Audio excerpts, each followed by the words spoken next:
Então, boa noite a todos, graça e paz, são todos muito bem-vindos a este segundo momento, este segundo encontro.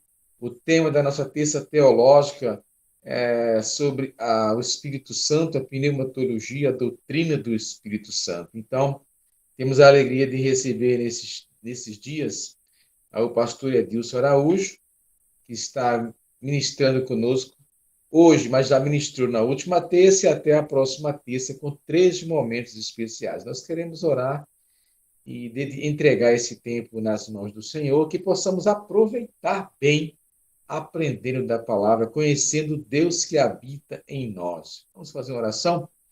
Senhor, te louvamos por esta noite, por esta terça teológica, e pedimos a Deus que o Senhor conduza nossas vidas segundo a tua palavra, que o Senhor possa usar poderosamente o teu filho, o teu servo, pastor Edilson, e também pedimos a tua bênção por todos que nesta noite estarão participando, que possamos reconhecer a necessidade de conhecer mais o Senhor, a tua palavra, e mantermos mais comunhão contigo todos os dias. A tua bênção sobre nossas vidas, por este encontro tão especial, em nome de Jesus. Amém. Amém. Então, pastor Edilson, contigo a palavra, Deus te abençoe. Amém, pastor. Boa noite, irmãos. Graças a Deus, né, nós estamos num novo momento. É o nosso segundo de 3, né? 3 programados. Então, nós esperamos que a gente consiga aí dividir com os irmãos aquilo que Deus tem colocado no nosso coração. E nós vamos aqui compartilhar com vocês, né, de novo a nossa tela, tá bom? A gente está acompanhando. Acredito que os irmãos vão estar aí vendo, né? Então, vai ficar mais fácil para a gente estar... nós vamos estar apresentando, ok? Então, pneumatologia, doutrina do Espírito Santo, que é o que nós estamos estudando, né? O nosso assunto é o que estamos passando. Eu quero apresentar a vocês, de novo, só falar do projeto, né? O projeto Sertão Potiguar, que envolve aqui plantar igrejas e treinar, e também um treinamento de pastores e líderes, né, missionários, evangelistas. Tem a ver com o Instituto Pedra Viva, que é o que aparece aí, quando eu fecho a minha câmera, aparece a logo do Pedra Viva, que é o Instituto Bíblico à Distância, que funciona aqui. Deus já tem nos dado graça de podermos estar participando do treinamento de vários irmãos, né? E aí, irmãos, quando nós falamos do doutrina do Espírito Santo, nós vimos que ele várias coisas sobre personalidade, né? Nós vimos sobre os nomes do Espírito Santo, nós vimos sobre a questão de que o Espírito Santo é Deus, né? A sua divindade, que foram coisas importantes para nós, para que nós pudéssemos entender, ok? Sobre o Espírito Santo. E quando a gente fala do Espírito Santo, nós estamos falando também da sua obra, né? E o Espírito Santo, ele é o autor, o agente da inspiração das Escrituras. Isso é extremamente importante nós entendermos, porque nós estamos sempre falando sobre o Espírito Santo, mas o que ele faz, né, realmente? Nós vimos que ele é uma pessoa, que ele tem personalidade, que ele tem querer, que ele tem vontade, que ele guia, que ele sustenta, que ele é o próprio Deus. Mas a Bíblia também nos afirma de que ele é o autor da inspiração das Escrituras. O que é o ato da inspiração, né? O ato da inspiração é o fato de soprar, de Deus soprar em nós, ou soprar nos seus servos, né, nos apóstolos, naqueles que escreveram as Escrituras, de Gênesis a Apocalipse, né? A sua vontade e o seu querer. É o que diz ali em 2 Timóteo 3,16, quando diz que toda a Escritura é inspirada por Deus, e está falando do Espírito Santo, né, que inspirou. É útil para o ensino, para a repreensão, para a correção e para a educação na justiça, certo? Então, estamos vendo aí a ação de Deus na inspiração. E o Espírito Santo, a Bíblia diz que nenhuma profecia foi dada por vontade humana, mas homens santos, inspirados por Deus, né, escreveram toda a vontade de Deus. Então, um dos papéis do Espírito Santo é inspirar as Escrituras, soprar, colocar no coração do homem, então, a vontade de Deus. E a gente vai tentar ver um pouquinho hoje esse processo da inspiração, porque existe muita confusão. Por exemplo, alguns dizem que a Bíblia não é a palavra de Deus. Alguns dizem assim, a Bíblia contém a palavra de Deus. Mas isso não é verdade. A Bíblia é a palavra de Deus. E ela não contém nenhum tipo de erro. Por quê? Alguns atribuem que existem erros, que existem falhas, que existem situações, né? Que são fatos não existentes e tal e tal. No entanto, nós sabemos e cremos na inerrância das Escrituras, e a grande fonte da inerrância é porque ela foi inspirada pelo Espírito Santo. Né? Se fosse escrita pela vontade do homem, ela não tinha tantas, não seria perfeita como ela é. Haveria uma falha, e se houvesse uma falha, um erro, então colocaria toda a Escritura em xeque, o que não é verdade, então. Então, nós entendemos e sabemos que a verdade é que toda a palavra de Deus foi inspirada pelo Espírito Santo, ou seja, o Espírito Santo que soprou na mente e no coração dos autores, são os 40 autores, né, aproximadamente, das Escrituras, que escreveram os livros, os 66 livros, e foram escritos inspirados pelo próprio Deus. Então, assim, a gente vai entender um pouquinho agora sobre esse processo da inspiração, quando nós falamos de inspiração, para que a gente possa crescer e entender, né, sobre isso, ok? Então, olha só, nós vamos ver aí temos aí alguns textos para a gente estar dando uma olhadinha. Jeremias 1:9 diz, depois estendeu o Senhor a mão, tocou-me na boca e me disse, eis que ponho na tua boca as minhas palavras. Então, veja que Jeremias está dizendo que Deus colocou na boca dele a sua palavra, né? O próprio Jesus Cristo, então, ele falou sobre o Antigo Testamento. Ele trouxe o Antigo Testamento como sendo a palavra de Deus. Ele mesmo disse, olha, examinai as Escrituras, porque elas falam de mim, né? Elas falam de mim. Então, assim, irmãos, nós temos que ter esse entendimento de que o Espírito Santo, ele também é o autor desta inspiração. Não é a inspiração natural, não é a inspiração humana, não é a inspiração como de um pintor, como alguém que escreve um livro, como alguém que faz uma poesia, que nós chamamos de inspiração natural. É uma inspiração sobrenatural. O próprio Jesus cita, né, quando ele fala de Davi, ele cita o Salmo 110, o verso 1º, e ele vai falando exatamente sobre esta questão, né, que Davi foi inspirado pelo Espírito Santo para escrever o que escreveu. Então, nós temos aí exatamente o entendimento da ação de Deus através do Espírito Santo, né, na inspiração das Escrituras. Então, é necessário que nós tenhamos esse entendimento, ok? Outra coisa que é importante, falando sobre inspiração, hoje não há mais livros inspirados, né? A palavra de Deus, a Bíblia é suficiente. Nós não vamos falar de bibliologia aqui, mas é importante a gente frisar isso, que o Espírito Santo, ele age na nossa vida, mas ele não inspira-nos mais para uma nova profecia, um novo texto sagrado, para nós acrescentarmos as Escrituras. Até porque a própria Bíblia diz que os textos já foram encerrados, todos foram escritos. Lá em Apocalipse diz que ninguém pode aumentar, nem pode retirar do que foi escrito.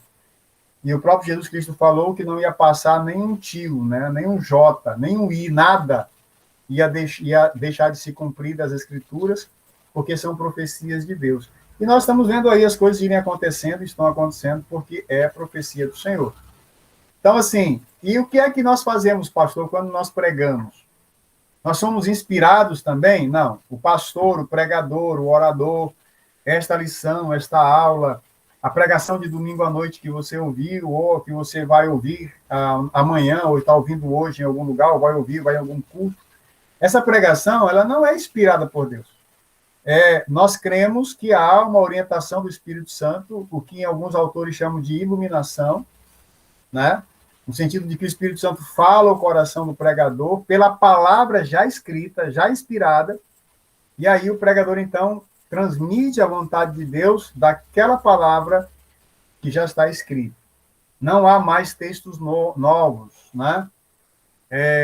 Digo isso por quê? Porque muitas religiões, muitas seitas pregam exatamente essa questão de que a Bíblia não é suficiente. O Adventismo do Sétimo Dia, por exemplo, tem o Grande Conflito e outros livros mais de Ellen White, né? Os Mormons, o livro dos Mormons, ele recebe acréscimos periodicamente quando o grande líder deles tem visões novas e tal, então é acrescentado ali no livro dos Mormons. E foram acrescentadas ou mudanças que são feitas nas doutrinas baseadas nessas visões, nesses acréscimos. E outros mais que a gente podia ficar citando aqui, que não é o caso, não é nossa intenção falar da bibliologia, mas é para a gente entender que a inspiração das Escrituras já se encerraram, né? Pararam, ok? Nós não temos como... Deixa eu só desligar o celular aqui, pastor, porque tocou. E aí eu não tenho como continuar com 2 barulhos, né? Mas, assim, nós temos que entender que cessou realmente a inspiração, que livros novos não virão, e o Espírito Santo agora já não atua mais desta maneira. A gente vai falar sobre isso lá na frente, inclusive sobre essa questão da ação do Espírito Santo na nossa vida ainda hoje, né? Quanto a essas questões. Mais um pouquinho lá na frente, tá bom? Qual foi a obra do Espírito Santo? O que é inspiração? Falando de inspiração ainda, para que a gente possa ter um entendimento bem tranquilo, bem claro. Existe a inspiração, é uma inspiração verbal, ou seja, o Espírito Santo controlou cada relato, cada detalhe que foi escrito. Tudo que está escrito é a vontade de Deus. Tudo que está escrito, cada palavra, cada frase, foi inspirado pelo Espírito Santo. Aí a gente pode dizer assim, até eu coloquei aí no slide o que diz exatamente isso, né? Mas o Satanás fez declarações falsas.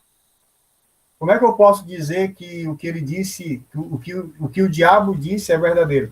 Nós não estamos falando dos diálogos, nós não estamos falando das comparações, nós estamos falando das parábolas, nós estamos falando do texto em si, nós estamos falando da inspiração.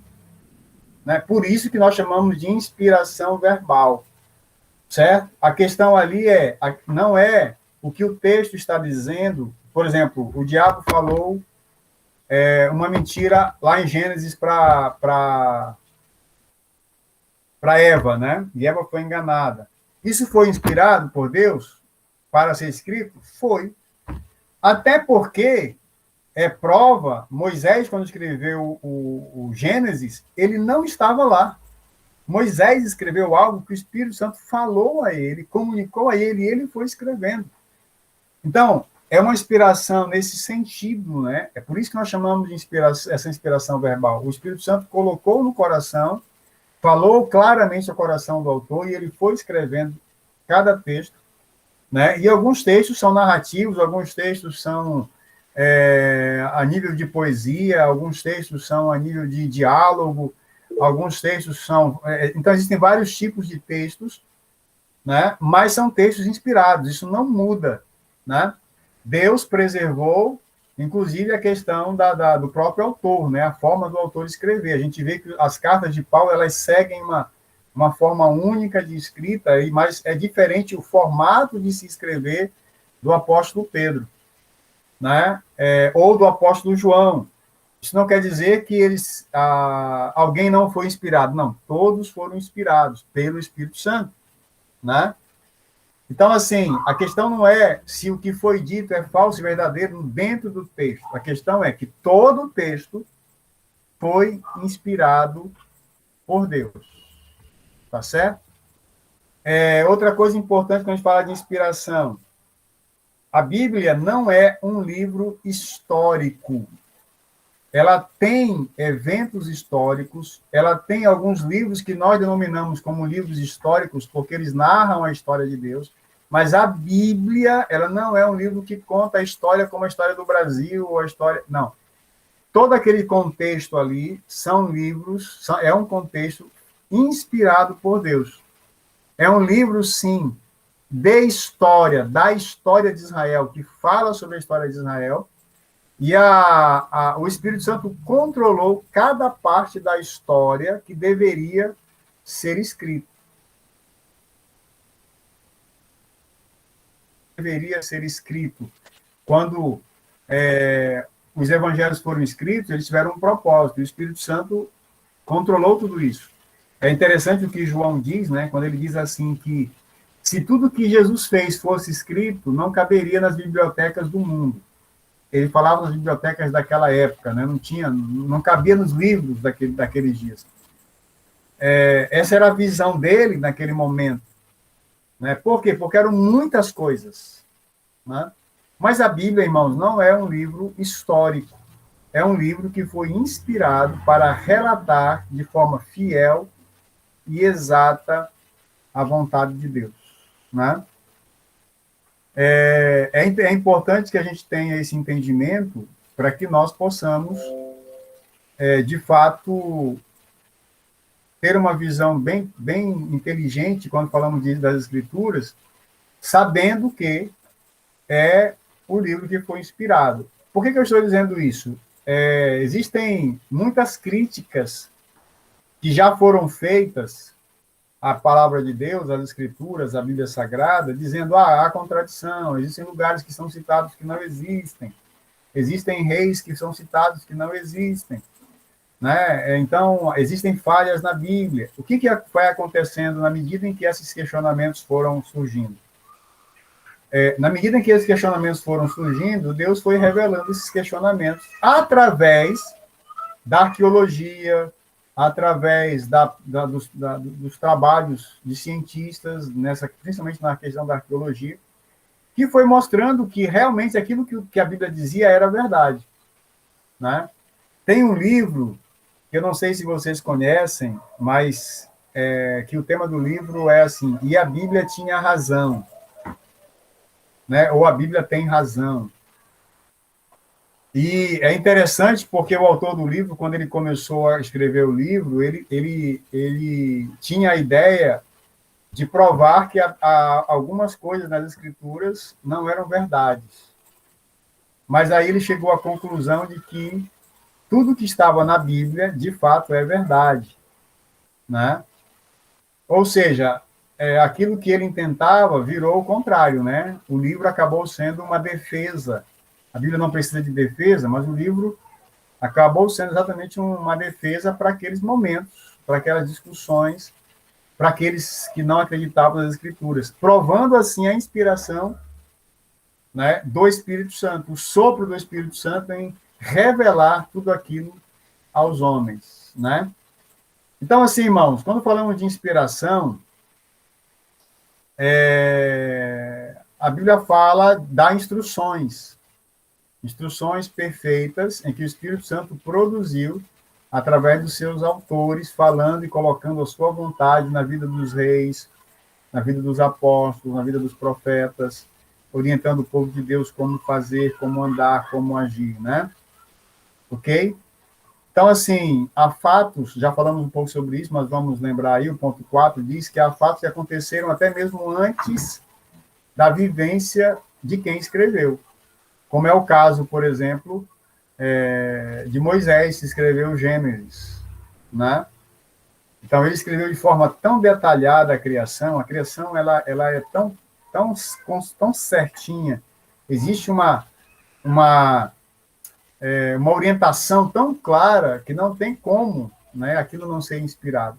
Não tinha como alguém inventar aquilo da sua mente. Mais do que isso, os próprios textos subsequentes de outros autores, de outros profetas, de outros, né, autores, no sentido de escritores, o autor é Deus, de escritores da Bíblia, se completam ou concordam entre si de que esta palavra é verdade, não há divergência. Isso também prova de que a Bíblia é inspirada por Deus. Então, o Espírito Santo controlou tudo isso. Né? É uma ação do Espírito Santo na nossa vida hoje como igreja. Por que eu posso dizer isso? Porque realmente não tem como não ser, né, olhando com essa ótica da perfeição das Escrituras. Não é uma obra de homem. Existem aqueles que dizem assim, no papel todo mundo põe o que quer, mas não na Bíblia. Tem aqueles que dizem assim, não existe verdade absoluta. Existe, a palavra de Deus é absoluta, é soberana sobre a nossa vida e sobre a vida da humanidade. Se os homens seguissem os preceitos bíblicos, os ensinamentos, o mundo não estaria como está, não. O problema é que o homem quer seguir o seu próprio coração. Por que ela é uma verdade absoluta? Porque ela é a palavra de Deus, colocada pelo Espírito Santo no coração dos autores, segundo a sua vontade, segundo o seu querer. Nós vimos, inclusive, isso na aula passada, na terça passada, quando nós falamos sobre a questão de que o Espírito Santo faz, orienta e põe as pessoas para fazerem o que ele quer e aonde ele quer. Né? Ele dá dons aos homens segundo a sua própria vontade. Então, o Espírito Santo teve esta ação na inspiração. E é de grande importância que nós tenhamos, então, esse entendimento, né, sobre as Escrituras, ok? Sobre a inspiração das Escrituras. Tudo bem? Tem alguma pergunta aqui? Porque a gente vai mudando um pouquinho de assunto e nós vamos começar a entrar agora e falar sobre o Espírito Santo quanto à questão do ministério de Cristo na vida de Jesus, mas são outra ação. Então, nós vimos a ação nas Escrituras, na inspiração, e vamos ver sobre a ação do Espírito Santo na vida de Jesus Cristo. Alguém tem uma pergunta? Ficou alguma coisa aí que você pode interromper? Pronto, já que ninguém fala, eu não vou esperar muito, não. Então, nós vamos lá. O Espírito Santo na vida de Jesus, por que nós podemos dizer que a pessoa do Espírito Santo agiu no ministério de Cristo? Ora, obviamente, né? Primeiro que tem as profecias, que os profetas, inspirados pelo Espírito Santo, fizeram profecias sobre o nascimento, vida, morte, ministério, ressurreição, ascensão e glorificação de Cristo. Quer dizer, o Antigo Testamento está recheado da ação do Espírito Santo, olhando para frente, mostrando o ministério de Jesus que ainda viria, o Messias que haveria de vir, né? Então, a palavra de Deus que foi inspirada pelo Espírito Santo começa, inclusive, falando de Jesus lá no livro dos Evangelhos, já vai falando quem é Jesus e fala do seu nascimento. Por exemplo, o Espírito Santo gerou, né, a Cristo no ventre de uma mulher. A Bíblia diz que o livro de Lucas, quando escreve e fala com Maria, o anjo diz assim, né, aquilo que virá de ti foi aí semeado pelo Espírito Santo, é fruto do Espírito Santo, né, é uma ação do Espírito Santo. Então, veja que na concepção, né, de Cristo, o Espírito Santo estava atuando. Por quê? Porque Jesus não poderia ser concebido por um homem no ventre de uma mulher. Obviamente, ele seria pecador se isso acontecesse, mas ele foi gerado pelo Espírito Santo. Então, o nascimento virginal de Jesus só foi possível porque é uma ação do Espírito Santo. Né? Ou seja, ele está ali na profecia, agora ele está no ato de gerar Cristo, na concepção de Cristo. Quando nós começamos a estudar a vida de Jesus, isso aqui não é cristologia, a gente está sempre entrando em bibliologia, cristologia, escatologia, soterologia, eclesiologia, porque o Espírito Santo age em todas estas áreas. Ele é presente, constante na nossa vida, e a gente vai entender daqui a pouco sobre isso. Mas no ministério de Jesus, por exemplo, na sua infância, no seu nascimento, ele agiu. Né?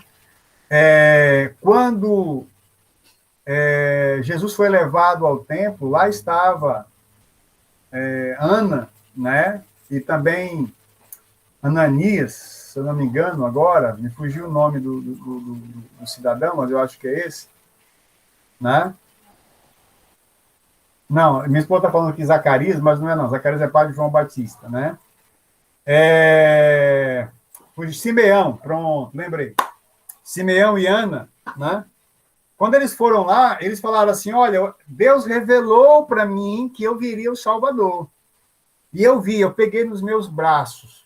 Veja, então, que o Espírito Santo agora manifestou-se no coração de duas pessoas, né, de uma mulher e de um homem, de Simeão. E aí, o que aconteceu? Eles falaram, o Espírito Santo me disse que esta criança é aquele que vai tal, agir no meio do povo. Né? É o Filho de Deus, é o Messias de Deus.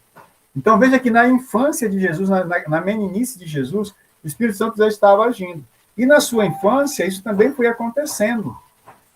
Por que também foi acontecendo? Né? Porque era extremamente necessário que Jesus fosse orientado o tempo inteiro. O Espírito Santo era presente na vida de Jesus. Né? Jesus é o próprio Deus, e o Espírito Santo agia constantemente na vida dele. A Bíblia diz que tudo que ele fez foi pelo Espírito Santo. A gente vê que ele, com a idade de 12 anos, ele já estava ensinando os mestres da lei. Por quê? Porque o Espírito Santo agia na vida dele. Então, nós estamos vendo aí a presença do Espírito Santo na vida de Jesus, antes do seu nascimento, na sua concepção, no seu nascimento, na sua infância, na sua adolescência, e aí vem, então, o seu batismo. Né? No batismo de Jesus, o Espírito Santo se manifesta e desce sobre Cristo, a Bíblia diz que em forma de um pássaro, né? De um passarinho, em forma de uma pomba que desceu e pousou sobre a cabeça, né? Sobre Cristo. E aí, então, uma voz do céu falou, o Deus Pai falou, mesmo meu filho amado em quem eu tenho prazer.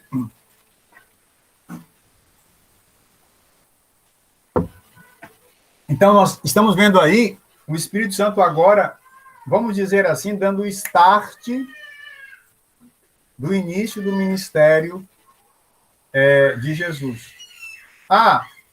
Alguns começam a dizer assim, então, o Espírito Santo passou a habitar na vida de Jesus a partir do seu batismo. Não, irmãos. Jesus foi gerado pelo Espírito Santo. Jesus, lembra que um dos nomes do Espírito Santo é o Espírito de Cristo. Jesus é o próprio Deus, né? Jesus, então, o Espírito Santo estava em Cristo em todo o tempo. Ali foi uma manifestação, né? Uma manifestação do Espírito Santo para anunciar o ministério de Jesus que estava publicamente agora iniciando. Então, essa foi a questão ali, certo? No batismo. Então, no batismo de Jesus, ele estava presente. Então, veja que o Espírito Santo agora estava dizendo, olha, daqui em diante, algumas coisas vão mudar na ação do Filho de Deus. E para que os homens pudessem entender, né? Que a ação do Espírito Santo na vida de Jesus Cristo. Ok? Sendo ele Deus, o próprio Cristo, o Espírito Santo estava nele. Mas aí, naquele momento, houve uma manifestação visível, né? Porque muitos viram essa manifestação do Espírito Santo descendo sobre Cristo. Tá certo? E a gente vai, então, caminhando, entendendo sobre a ação do Espírito Santo na vida de Jesus, e mais alguns momentos também eles viveram, né, sobre essa questão. Por exemplo, no ministério público de Jesus após o seu batismo. Primeiro, a tentação de Jesus. A Bíblia diz assim, que ele foi levado pelo Espírito Santo ao deserto para ser tentado. No início do ministério, veio o batismo. Aí, então, o Espírito Santo orientou e ele foi levado pelo Espírito Santo ao deserto para ser tentado. Ali houve uma ação do Espírito Santo, né, estando com Cristo, ok? Agindo através de Jesus. Tá certo?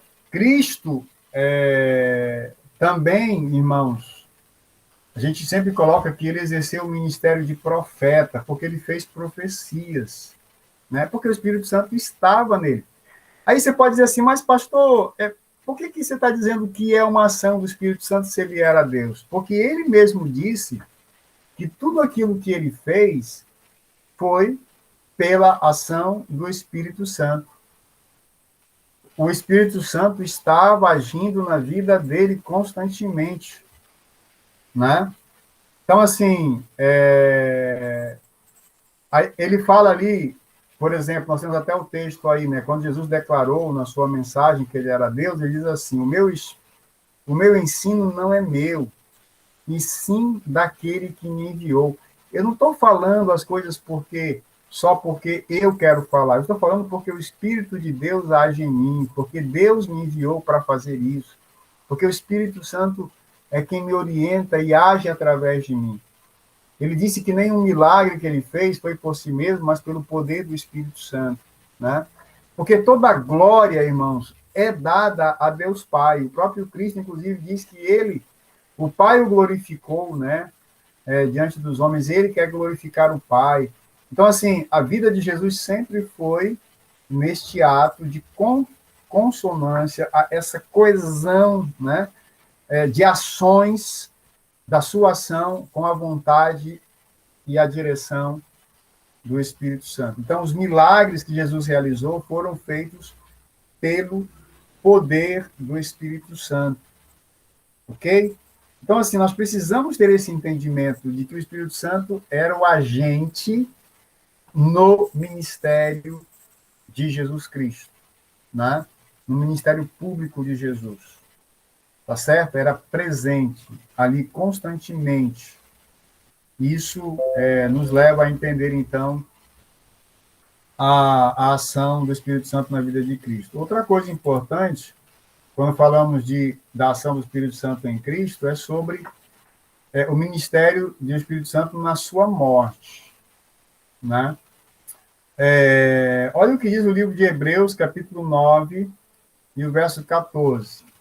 Muito mais o sangue de Cristo, que pelo Espírito eterno, ou seja, Cristo ofereceu a si mesmo, se ofereceu sem mácula a Deus, purificará a nossa consciência de obras mortas para servirmos a um Deus vivo. Ou seja, o Espírito Santo, né, estava ali agindo na morte de Jesus, né? O sangue de Cristo, que pelo Espírito Santo a si mesmo se ofereceu. Então, assim, há uma ação do Espírito Santo no anúncio da vinda de Jesus, ele virá no Antigo Testamento. Há uma ação do Espírito Santo na concepção de Jesus, no nascimento de Jesus, na infância de Jesus, no ministério público de Jesus, em todos os seus atos, na morte de Jesus. Ok? No sangue regenerador de Cristo, o Espírito Santo ali agindo, né? Em todo o ministério de Cristo, inclusive também na sua ressurreição. 1 Pedro, capítulo 3, e o verso 18, fala: porque também Cristo padeceu uma vez pelos pecados, o justo pelos injustos, para levar-nos a Deus, mortificando na verdade na carne, mas vivificado pelo Espírito. Ou seja, Cristo morreu, o físico, o corpo humano de Cristo morreu, mas o Espírito Santo vivificou ok? Agiu na sua ressurreição. Então, há uma ação do Espírito, né? Nesse ato da ressurreição. Então, a ressurreição de Jesus, irmãos, ela é atribuída muitas vezes à Trindade, né? Ou seja, à triunidade de Deus, ao Pai, né?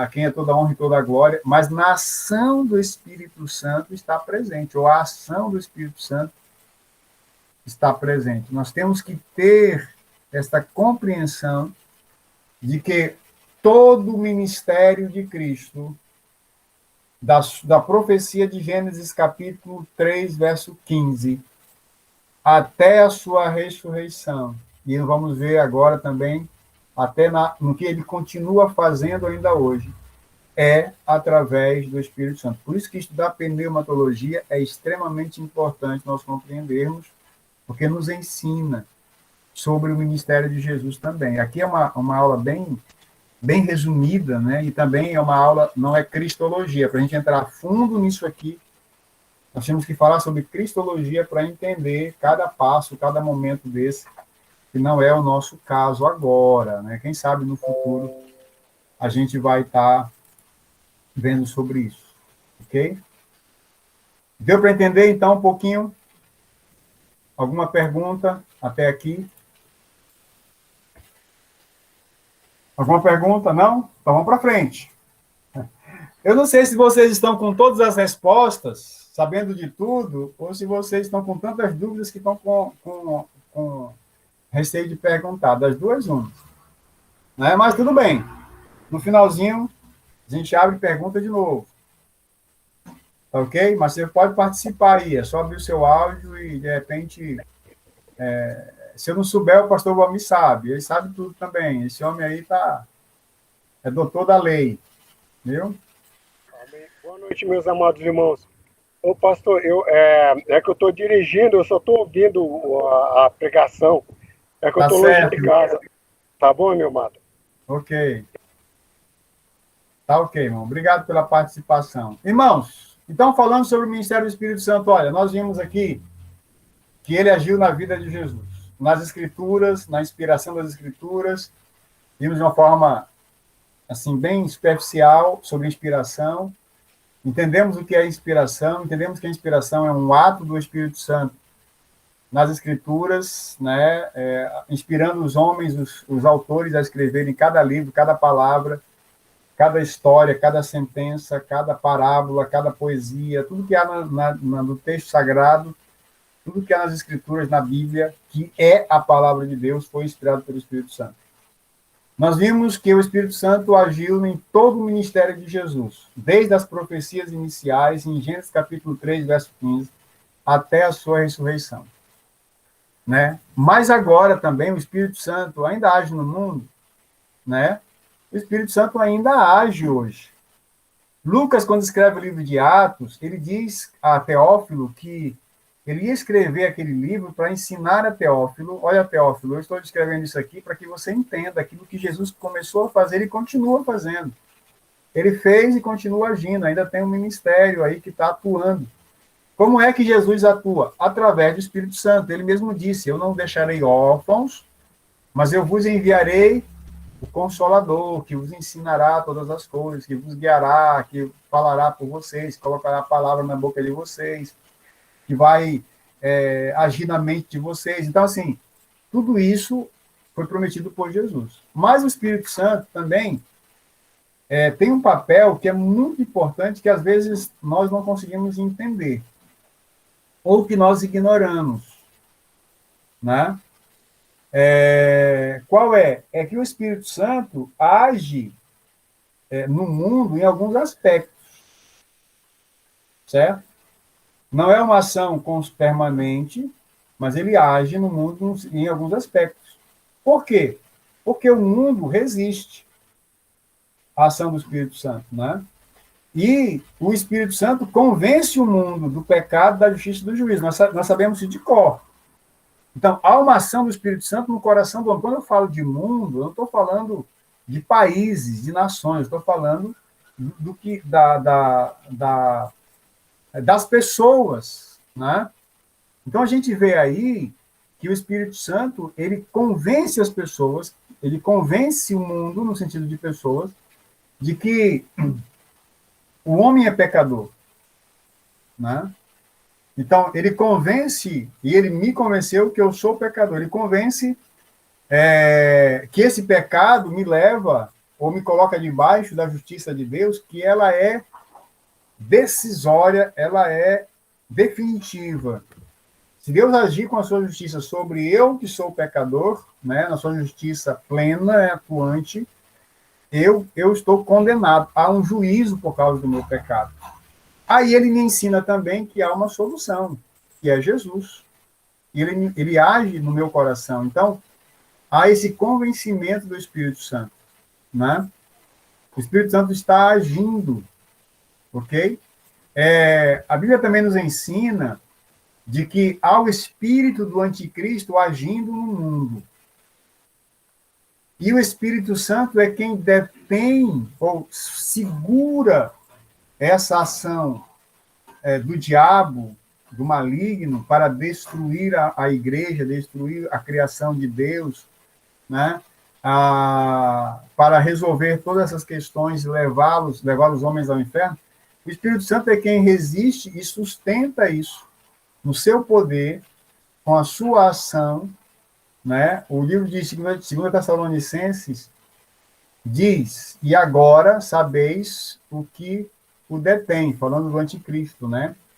Para que ele seja revelado somente em ocasião própria, ok? Então, o Espírito Santo é aquele que controla essa ação do diabo no mundo. Então, o mundo jaz no maligno, mas tudo pertence a Deus. A gente não pode perder essa consciência.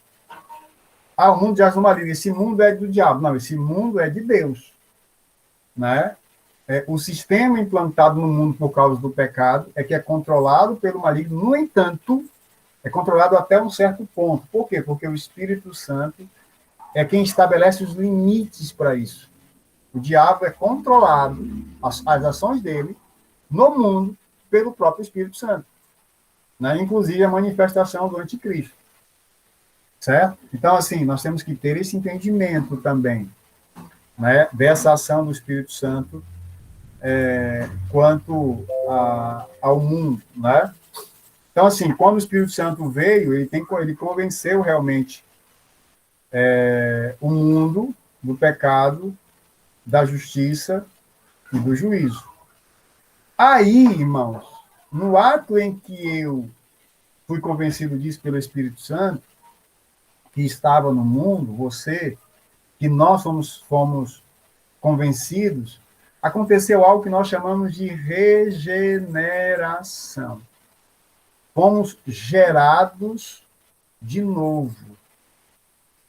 Nascemos de novo. Então, o Espírito Santo, isso em João capítulo 3, quando Jesus conversa com Nicodemos, ele deixa muito bem claro, quando ele diz assim, olha, o vento sopra em quem ele quer. Você não sabe de onde o vento vem, nem para onde o vento vai, né? Ele sopra onde ele quer. Assim é aquele que nasceu do Espírito Santo, né? É o Espírito Santo que vai convencer, é o Espírito Santo que vai agir, é o Espírito Santo que vai gerar no coração de alguém.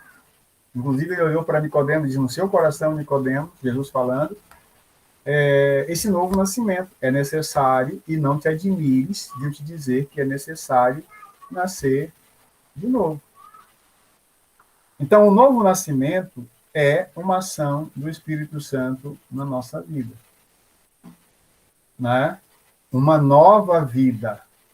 Em verdade vos digo, quem ouve a minha palavra e crê naquele que me enviou, tem a vida eterna. Não entra em juízo, mas passou da morte para a vida. Uma nova vida. Um ato de regeneração. Então, quando eu entendo isso, eu fui gerado por Deus de novo. Porque Efésios diz que nós estávamos mortos em nossos delitos e pecados. Nós fomos gerados de novo, nos tornamos novas criaturas, segundo a vontade de Deus, pela ação do Espírito Santo na nossa vida, porque recebemos a Jesus como nosso Salvador. O Espírito Santo gera em nós uma nova natureza. 1 Pedro, capítulo 4, diz, para que por elas vos torneis coparticipantes da natureza divina. Todo aquele que é nascido de Deus não vive na prática de pecado. Preste atenção. Como é que eu vou, então, ter uma nova natureza? Porque eu sou regenerado, gerado de novo. E esse é um papel, é uma atuação do Espírito Santo na nossa vida. Tá certo? Então, só para a gente entender, o Espírito Santo convence o mundo, o Espírito Santo detém ou limita a ação do diabo no mundo, né?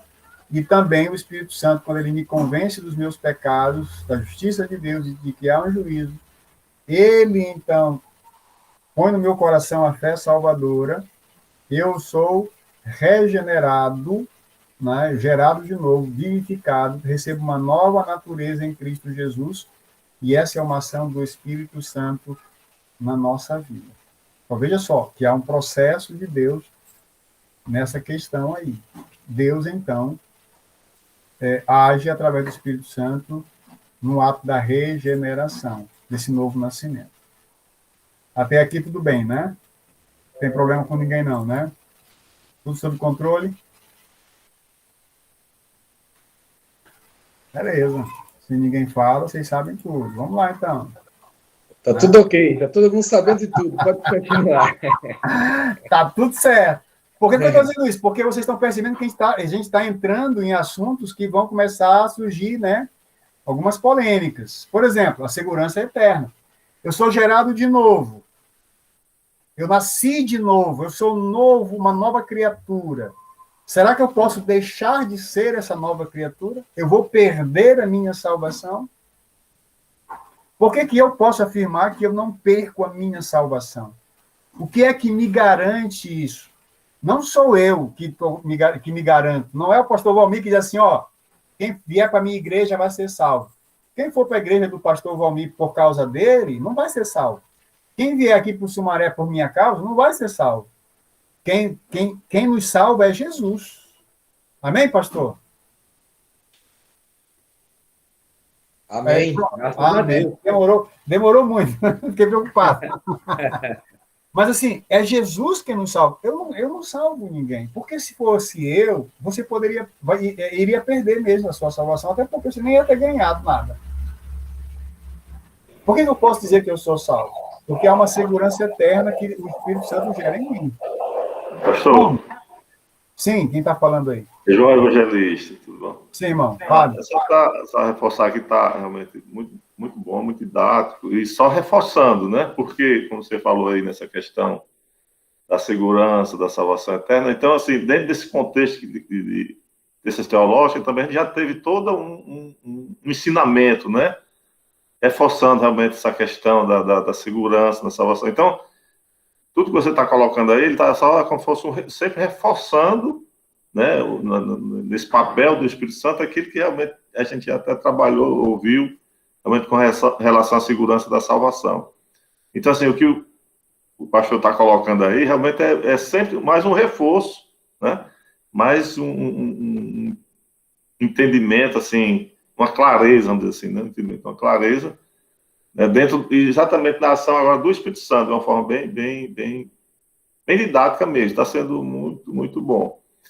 Então, assim, a gente só tem a coisa, não tem dúvida, não é que tenha, não há dúvida, realmente vai reforçando, né, até, pelo menos, eu vou colocar na minha experiência de vida, de alguns anos de fé. Então, cada situação dessa, ela vai só dando realmente um reforço, vai trazendo à memória aquilo que a gente, né, já escutou outras vezes, e de uma forma muito didática mesmo, muito sequencial e bem claro, né? Então, está sendo muito, muito bom mesmo. Então, só dizer isso para o irmão. Amém. Amém. Bom, por que eu posso dizer, então, que a minha segurança é eterna de salvação, e isso é uma questão do Espírito Santo? Porque, olha só, e se alguém não tem o Espírito de Cristo, lembra que eu falei que um dos nomes do Espírito Santo na Bíblia era Espírito de Cristo? Eu podia dizer que seria a mesma coisa, dá o mesmo sentido, parafrasear assim. E se alguém não tem o Espírito Santo em sua vida, esse tal não é de Cristo. Seria a mesma coisa. Né?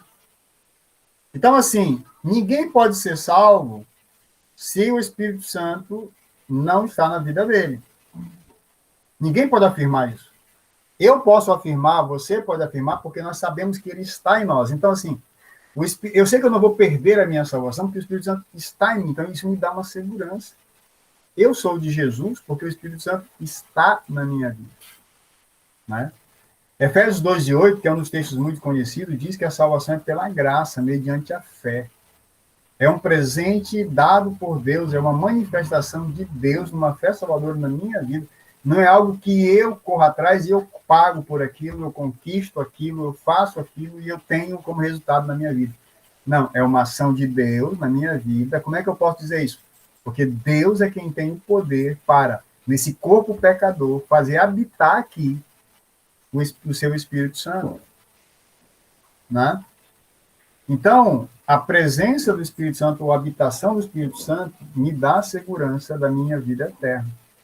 O apóstolo Paulo escreve aos Coríntios, que está aí também na sua tela, dizendo: acaso não sabeis que o vosso corpo é santuário do Espírito Santo que está em vós, o qual tendes da parte de Deus e que não sois de vós mesmos? Preste atenção nesse texto, que a gente pode dividir ele de forma muito clara.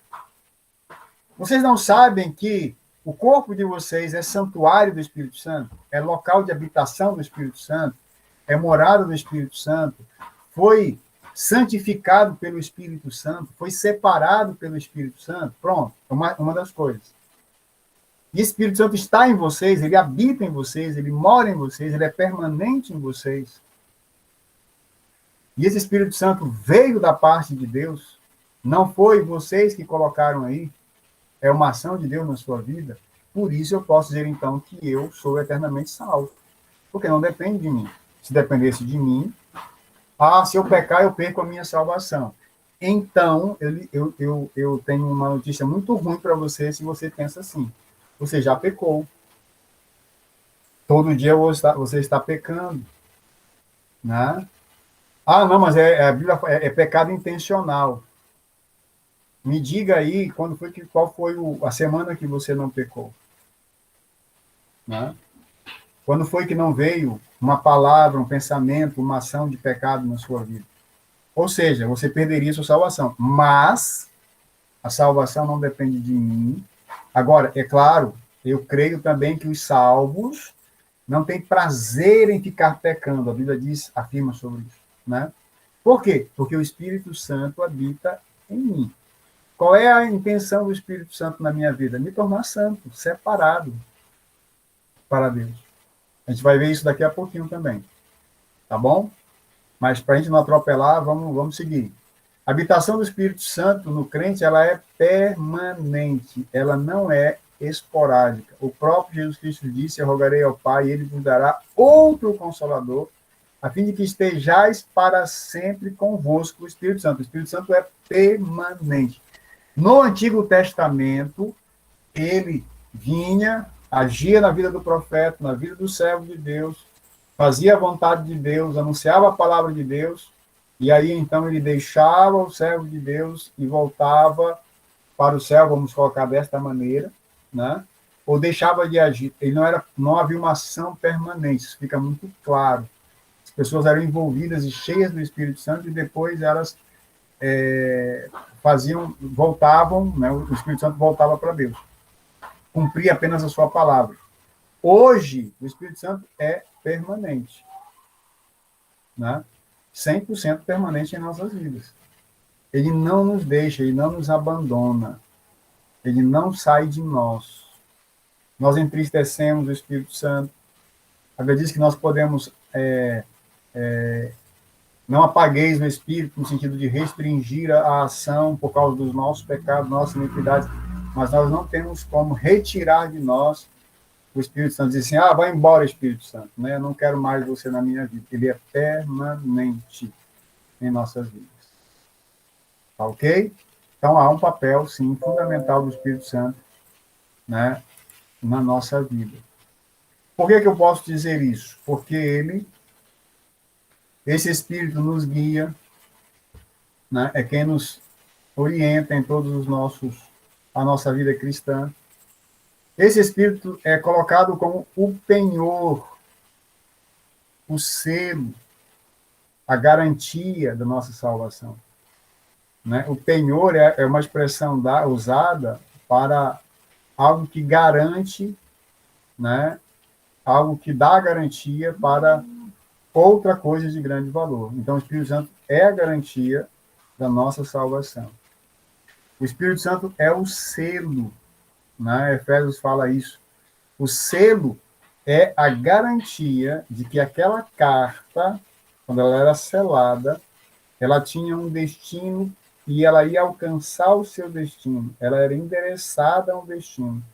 E ela seria aberta apenas por aquele destino. Então, aquele selo garantia a autenticidade, o anel do rei, o anel da família, o brasão da família, que era colocado na carta, dizia: essa carta foi escrita pelo pastor Valmir, porque ele assinou a carta.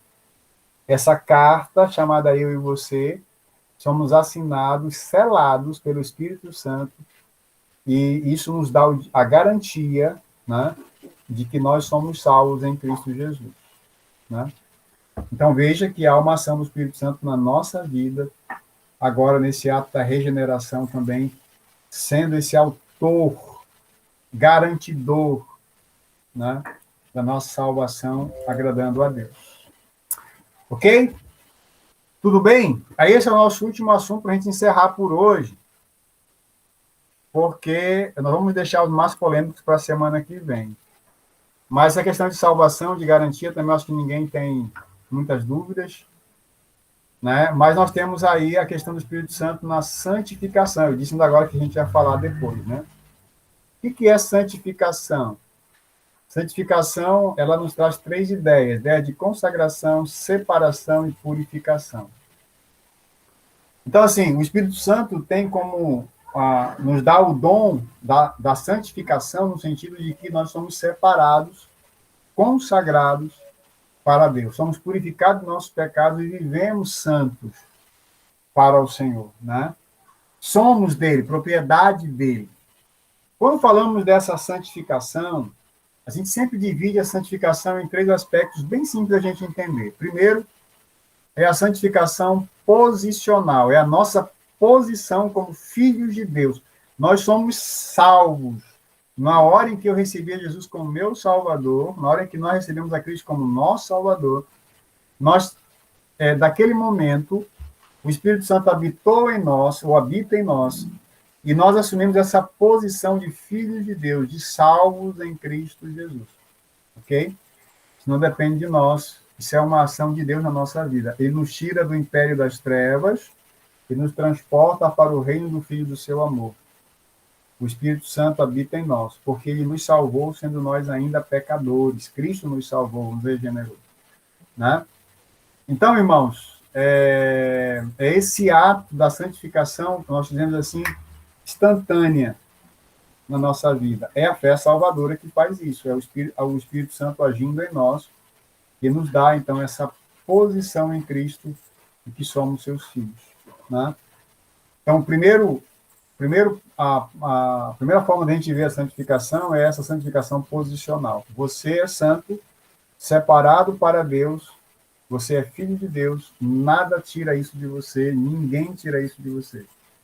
Você é santo. Então, a santificação, a ação do Espírito Santo tem a ver com isso. Mas temos mais 2 aspectos. Né? O outro aspecto é o que nós chamamos de santificação progressiva. Por que progressiva? Eu sou salvo instantaneamente diante de Deus, os meus pecados não são vistos por ele separou de mim os meus pecados, assim como o Oriente está do Ocidente. Ele lança os meus pecados nas profundezas do mar. Eu estou lembrando aqui alguns textos bíblicos, né? Não há mais nenhuma condenação para aqueles que estão em Cristo Jesus, né? Agora, eu estou num processo também de santificação nesta vida. Nós somos chamados para ser santos e viver esse processo de santificação. Então, a gente chama isso de santificação progressiva. Né? É um ato de Deus na nossa vida também? Sim. É um ato realizado dia a dia enquanto nós estamos peregrinando neste mundo, né? Então, o livro de Tessalonicenses 4:3 diz assim: pois esta é a vontade de Deus a vós, a vossa santificação, que vos abstenhais da prostituição. Então, veja só, a vontade de Deus é que você seja santo. Como é que você vai ser santo? Aí ele diz que vocês possam, eu vou usar a expressão, eu vou substituir a prostituição por pecados, que vocês vivam longe de todo e qualquer pecado. Né? Essa é uma santificação, é uma ação do Espírito Santo na minha vida, enquanto eu estou vivendo nesses meus dias aqui como peregrino, vivendo para Deus. Então, o pecado não, eu já morri para o pecado. O pecado, né? Eu já morri para ele. O pecado já não tem domínio mais sobre mim. Ele não me governa mais. Eu fui separado do pecado. Eu não vivo essa vida mais de pecado. Mas aí tem aquela luta que Paulo fala lá em Romanos, da nova natureza, da antiga natureza que fica brigando, né? E a nova natureza se sobrepõe à antiga natureza sempre. E existem momentos, né, em que muitas vezes Paulo diz assim: o bem que eu quero fazer eu não faço, né, mas o mal que eu não quero fazer às vezes eu acabo fazendo por causa desta natureza. A gente vai entrar em Romanos, que também não é o nosso assunto aqui, mas é para a gente lembrar desses fatos. E aí nós acabamos, muitas vezes, né, sendo enganados, assediados pelas obras da carne e tal, e acabamos pecando, né, ou somos atraídos pelo pecado e não nos envolvemos com ele, porque a santificação não permite esse processo de santificação. Eu vou aprendendo cada dia como viver para Deus. Quando eu me converti, eu tinha uma mente, né? Hoje, 40 anos depois, 40 e tantos anos depois, a minha mente é diferente, minha forma de pensar sobre Deus é outra. Eu, antigamente, achava que tanto fazia eu ir para a igreja ou não. Hoje eu sei que não é assim. Eu estou passando pelo processo de santificação. Deus está me moldando pela sua palavra. Eu estou aprendendo, né, e crescendo nesta vida. Eu chamo isso de santificação progressiva, né? Então, assim, nós somos transformados e vencemos o pecado todo dia, diariamente, quando ele nos afronta.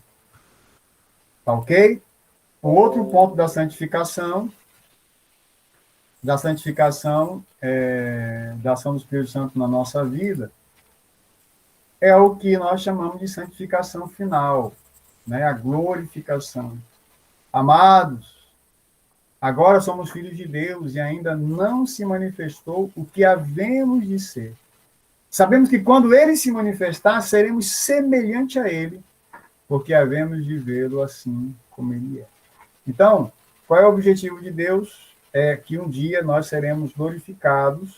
Aí, Coríntios capítulo 15 fala sobre essa questão da glorificação, que esse corpo que ainda vive na corrupção será revestido de incorruptibilidade, não haverá mais espaço para pecado. Aí se cumpre aquilo que diz o livro de Apocalipse, onde não haverá mais pecado, nem dor, as coisas passadas ficarão para trás, né?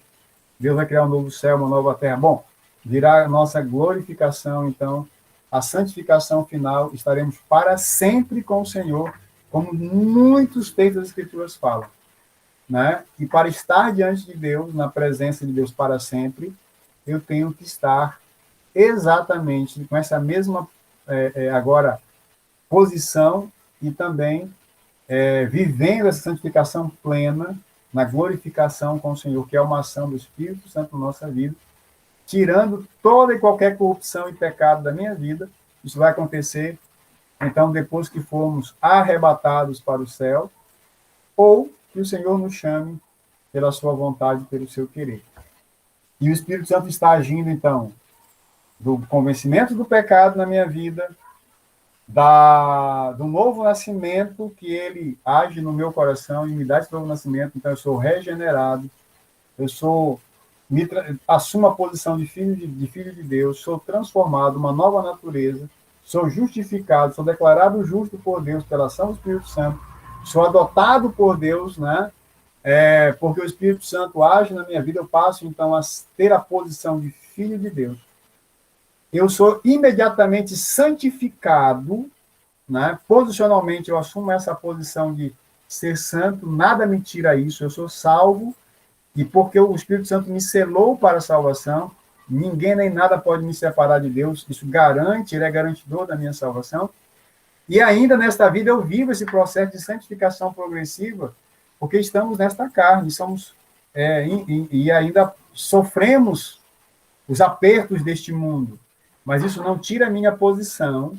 Eu vivo esse processo de santificação porque eu vou crescendo, crescendo, crescendo na palavra e vou aprendendo como servir a Deus e viver para Deus, sempre de forma melhor e mais saudável, segundo a vontade dele. Para que um dia, quando ele nos chamar ou me chamar, nós sejamos na sua presença, santos completamente.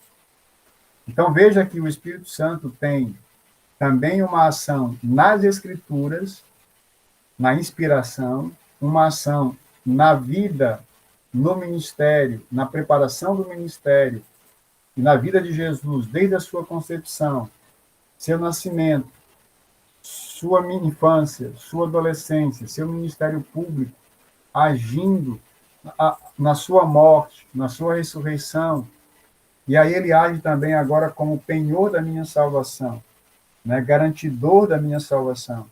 Ele me convenceu dos meus pecados. Eu recebi a Jesus como meu Salvador. Ele me sela, então, me torna santo imediatamente diante de Deus. Deus, então, olha para mim e já não me vê mais. Ele vê Jesus na minha vida. E aí, enquanto eu vivo aqui, ele como garantidor, fica agindo na minha vida para que eu viva uma vida santa na presença dos homens e diante de Deus. Para que o dia em que o Senhor me chamar, eu esteja lá pleno, transformado, não porque eu fiz, não porque eu fui bonzinho, mas porque o Espírito Santo é quem vai me transformar em alguém glorificado segundo aquilo que Jesus é. Assim nós seremos. Ok? E viveremos para sempre com o Senhor. Amém, irmãos? Perguntas? Dúvidas? Dívidas? Eu sei que nós temos. Amém, graças a Deus. E o apóstolo Paulo nos lembra também, na sua primeira carta aos Tessalonicenses, que a vontade de Deus é a nossa santificação e a obra do Espírito Santo, né?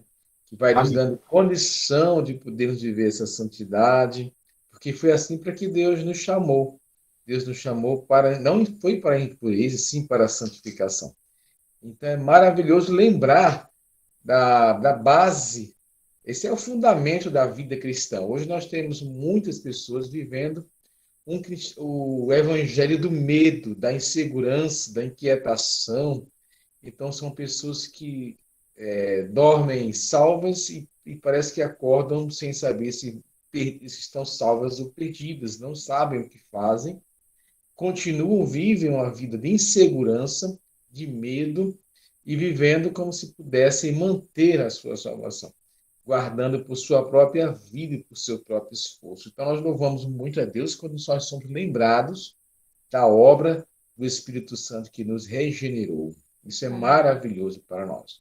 Mas estamos aqui abrindo espaço também. Se alguém gostaria de comentar ou fazer alguma pergunta, alguma colocação, queremos abrir espaço também. Você abre o seu microfone, se quiser também abrir a sua câmera, você pode fazer isso também. Tempo aberto, tá? Alguma pergunta, alguma colocação?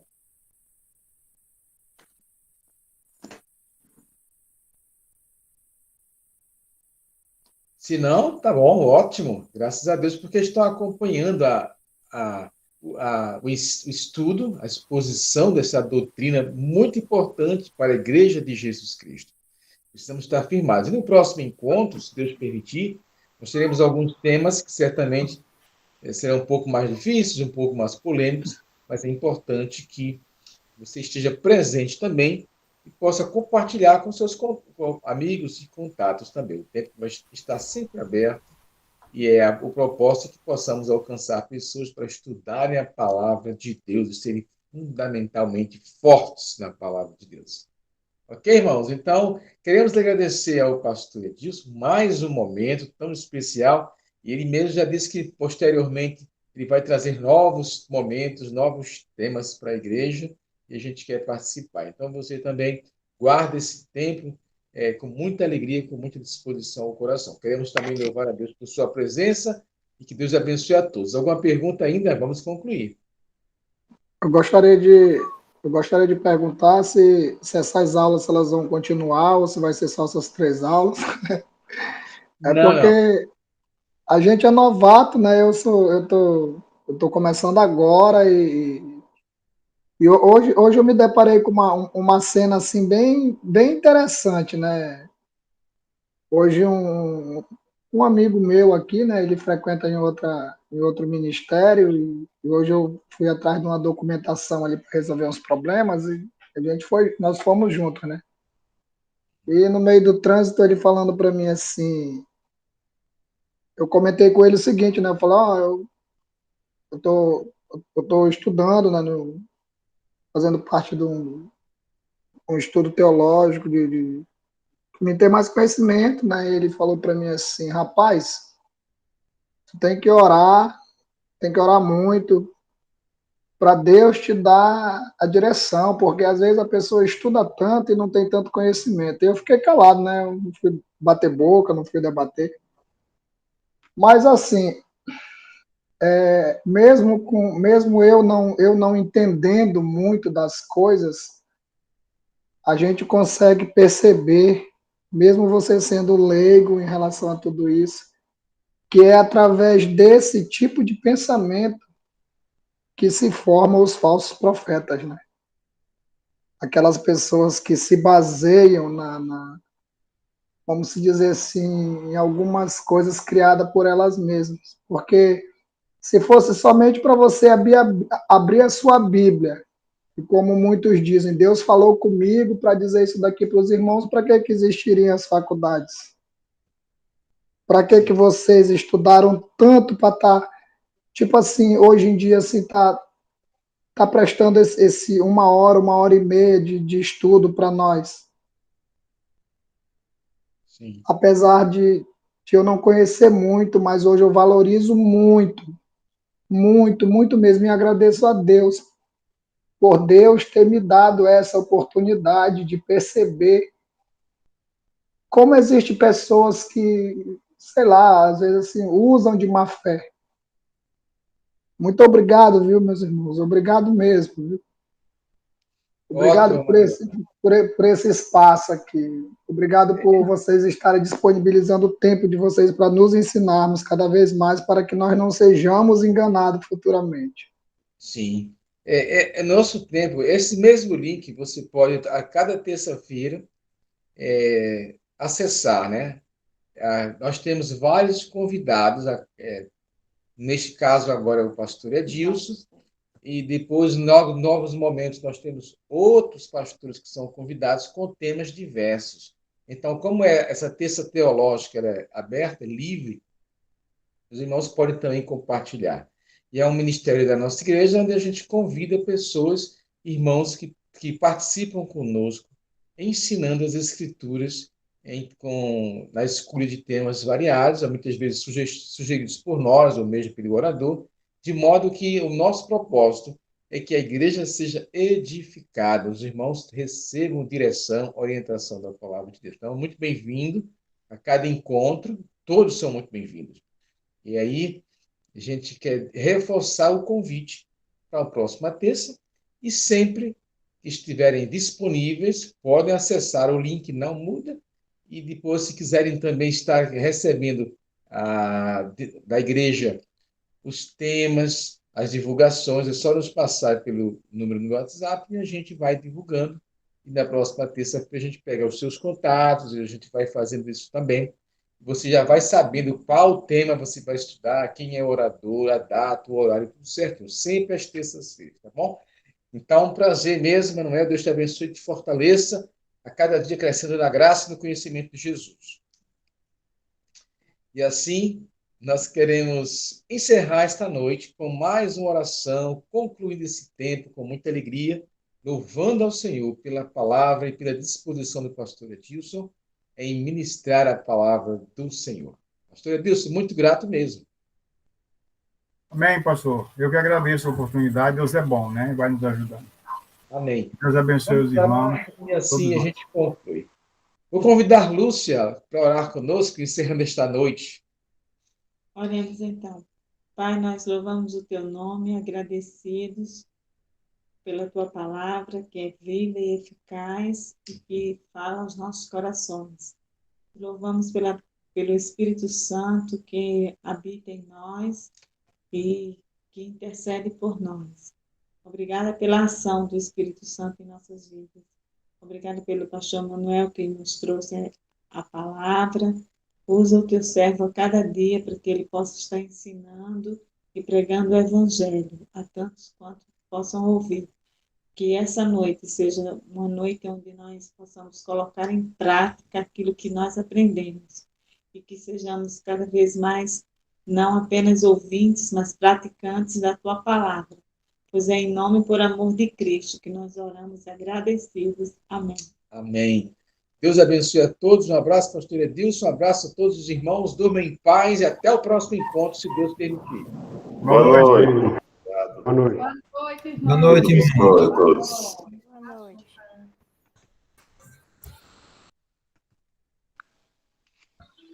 Boa noite também.